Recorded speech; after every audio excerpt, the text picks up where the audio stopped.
Hello बच्चों, let's see this question and hear this question से what was the contribution of Mirabeau and Abbe Sieyes to formation of national assembly. यानी कि जो national assembly बनाई गई थी उस नेशनल असेंबली की फॉर्मेशन में मिराबियो और अबेसियस का क्या इम्पोर्टेंट रोल था, क्या कंट्रीब्यूशन था, वो आपको यहाँ पर बताना है। ठीक है, देखो ये नेशनल असेंबली क्या थी।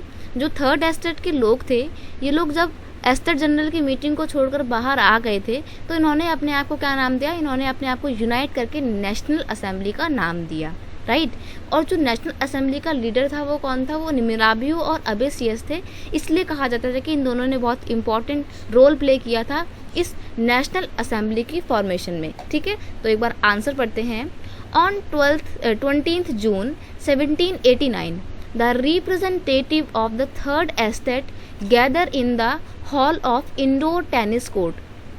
टेनिस कोर्ट के एक हॉल में ये लोग क्या करते हैं, गैदर होते हैं, असेंबल होते हैं। ठीक है, जो कि वर्साई के पास में पड़ता है। They declare themselves a national assembly, और वहाँ पर यूनाइट होकर अपने आप को ये लोग क्या घोषित कर देते हैं कि हम हैं नेशनल असेंबली।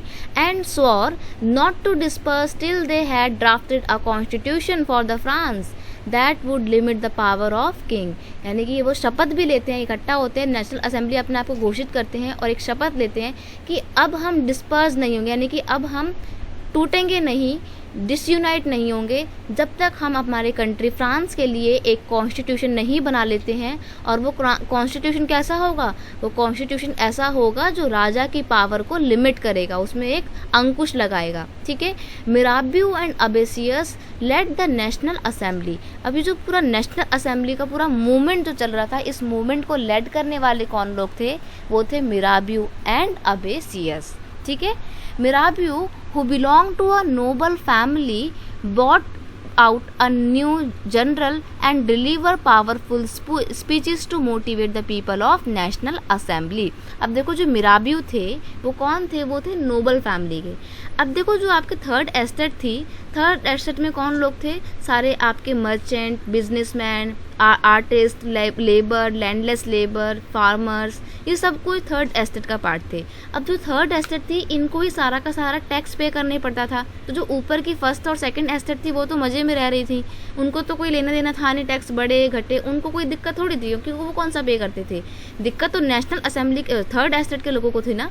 तो जो मिराबियो थे वो अपने आप में खुद एक नोबल फैमिली से बिलोंग करते थे। वो चाहते तो इस मीटिंग में ना भी आते, मतलब ये नेशनल असेंबली फॉर्म ना करते, क्योंकि ये तो थर्ड एस्टेट के लोगों की थी, उनको कोई दिक्कत थोड़ी थी, वो तो चाहे नहीं भी आते, लेकिन फिर भी वो नोबल फैमिली के होने के बावजूद नेशनल असेंबली में शामिल होते हैं। शामिल ही नहीं होते बल्कि उसको लीड भी करते हैं, और जो थर्ड एस्टेट के लोग होते हैं उनको मोटिवेट करने के लिए बहुत ही पावरफुल स्पीचेस जो हैं वो डिलीवर भी करते हैं।